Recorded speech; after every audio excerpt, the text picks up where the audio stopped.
على رسول الكريم أما بعد فأعوذ بالله من الشيطان الرجيم بسم الله الرحمن الرحيم يا أيها الذين آمنوا اتقوا الله وكونوا مع الصادقين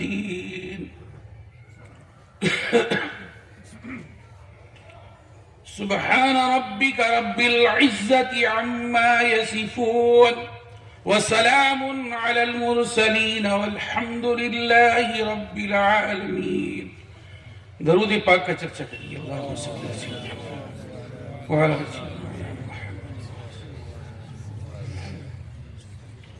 حضرات کرام، علماء کرام اور ہمارے قبلہ حضرت مولانا مولوی قاری اختری صاحب قادری وجی رحمت اللہ علیہ کے متوالوں، ان سے محبت کرنے والوں، آج کا دن ان کی وفات کا دن ہے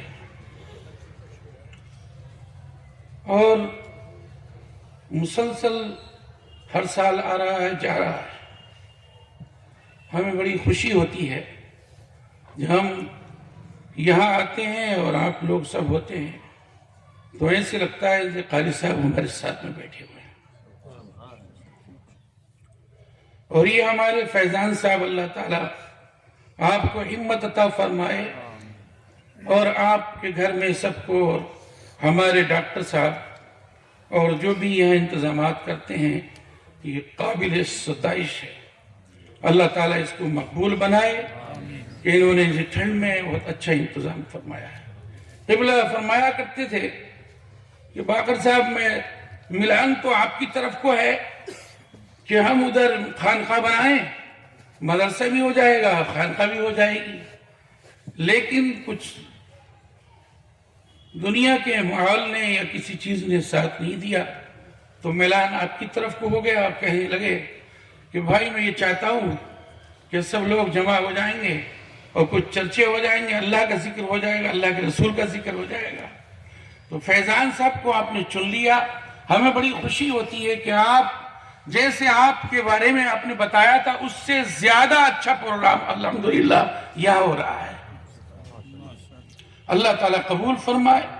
یہ آپ کی محبت ہے جو ہم اور آپ سب اتنی ٹھنڈ میں یہاں بیٹھے ہوئے ہیں، یہ ان کا روحانی فیض ہے جو ہم کو سب کو مل رہا ہے. انہیں کتنی آفات سے، بلیات سے ہم آج بھی بچے ہوئے ہیں. بزرگان دین، خاصان خدا، مقربان بارگاہ الہی کے یہاں پر جو حاضر ہوتے ہیں اور جو ان سے محبت کرتے ہیں، اللہ تعالیٰ ان کی دعاؤں کے ذریعے سے سارے دنیا کے کام بھی اور آخرت بھی ہماری درست کر دیتا ہے.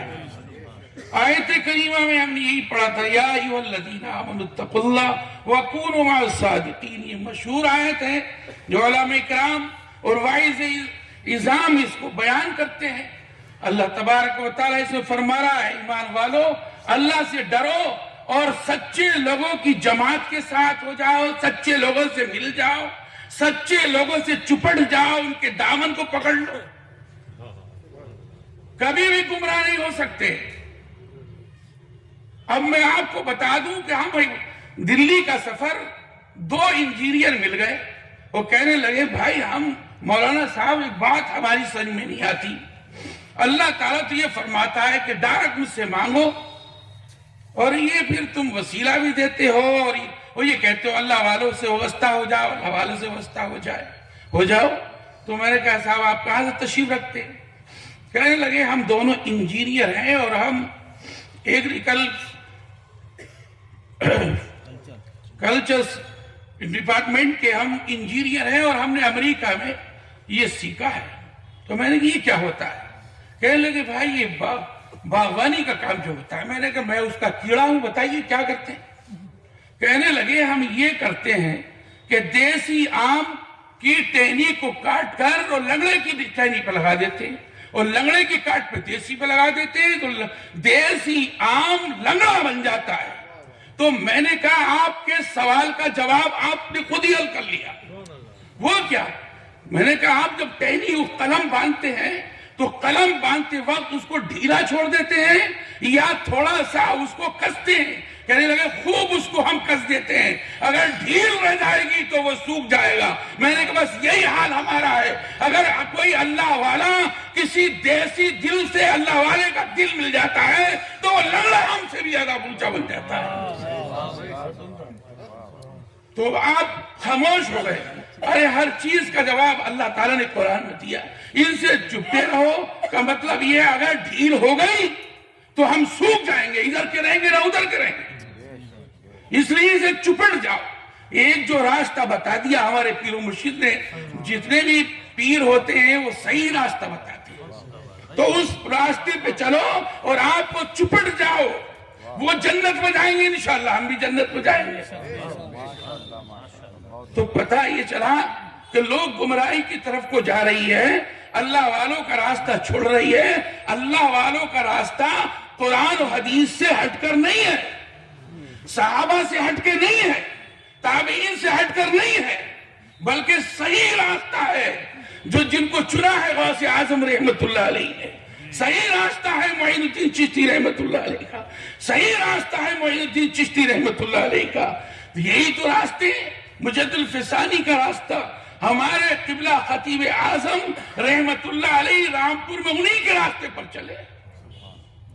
اور ایک دن مہمان آئے باہر کے، تو آپ انہیں اجازت دی کہ تو مہمان ایسا باہر کچھ آپ سے ملنا چاہتے ہیں، تو آپ نے کہا اچھا، تو سب آپ نے اجازت دے دی کہ آپ بلائیے۔ تو سب لوگ رو رہے تھے۔ ہمارے قبلہ قاری اختر صاحب رحمت اللہ علیہ نے یہ واقعہ بھی بتایا کہ سب لوگ رو رہے تھے، ہم رو رہے تھے۔ انہوں نے مصافحہ کیا، کہہ رہے صاحب آپ تو سب رو رہے ہیں، آپ کی آنکھوں میں آنسو ہیں، کیا بات ہے؟ تو آپ نے فرمایا بھائی اللہ کے رسول کی محبت میں ہم رو جاتے ہیں جب حدیث پڑھاتے ہیں تو، کیونکہ میں بھائی صرف مولوی نہیں بناتا بلکہ میں اللہ کا ولی اور عاشق رسول بنا دیتا ہوں۔ تو جتنے بھی قبلہ خطیب اعظم سے پڑھنے والے تھے سب عاشق رسول بن گئے، اور اللہ تعالیٰ نے ان کو دنیا میں چمکا دیا، اور آج یہ بھی چمک رہے ہیں۔ اور ہم جب ہم سب ان راستے پہ چلیں گے انشاءاللہ ہم بھی سب چمک جائیں گے۔ ابھی کہتے ہیں کہ ہمارے پیرا مریدی سے کیا فائدے ہوتے ہیں۔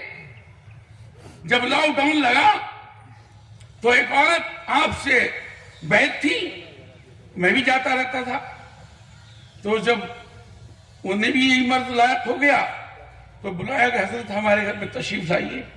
میں نے کیوں کہ وہ ہماری، میں نے کہا بھائی پولیس پکڑ لے گی، میں نہیں جاؤں گا، اور کہیں بند کر دو، کیا ہوگا کہ آپ صاحب تھوڑا سا آ جائیے پڑھ دیجیے کچھ۔ میں چلا گیا گلی گلی، جب گیا تو وہاں سورہ یاسین پڑھی جا رہی تھی، سورہ تغابن پڑھی جا رہی تھی، اور کلمے کا بھی ہو رہا تھا۔ وہ بے ہوش پڑی ہوئی تھی، انہیں ہوش بھی نہیں تھا۔ اور جب میں پہنچا وہ میں نے پڑھنا شروع کر دیا، ایک دم تھوڑا سا افاقہ ہوا، اٹھ کے بیٹھ گئی، کہنے لگی کیا کر رہے تھے آپ لوگ، کیا اتنی زور سے پڑھ رہے تھے؟ تو کہنے لگے کہ ہم تو آپ کو کلمے کی تلقین کر رہے تھے۔ تو بولے تم مجھے کلمے کی تلقین کرو گے؟ میرے قاری صاحب کھڑے ہوئے مجھے کلمہ پڑھا رہے تھے۔ یہ ہے پیر۔ قاری صاحب کا تصرفات کل بھی آیا تھا اور آج بھی ہے۔ اللہ جل شانہ و عما نوالہ نے ان کا فیض انہیں کو ملے گا جو ان سے چپڑ جائے گا۔ ہم یہ سمجھتے ہیں کہ بھائی چلو فاتحہ پڑھ لی، نہیں بھائی، جو وظائف بتائے گئے ہیں، جو طور طریقے ہیں، ان کے وزارات پہ بھی آؤ، ان سے ملو اور ان کے ماننے والوں سے محبت کرو۔ اللہ جل شانہ و عما نوالہ ہم سب کی زندگیوں برکت عطا فرمائے، پھر ہمیں یہ سال دوبارہ پھر عطا فرمائے، اور ہم سب کو اپنے پیر و مرشد رحمت اللہ علیہ کی طور طریقوں پہ چلنے کی توفیق عطا فرمائے۔ آمین۔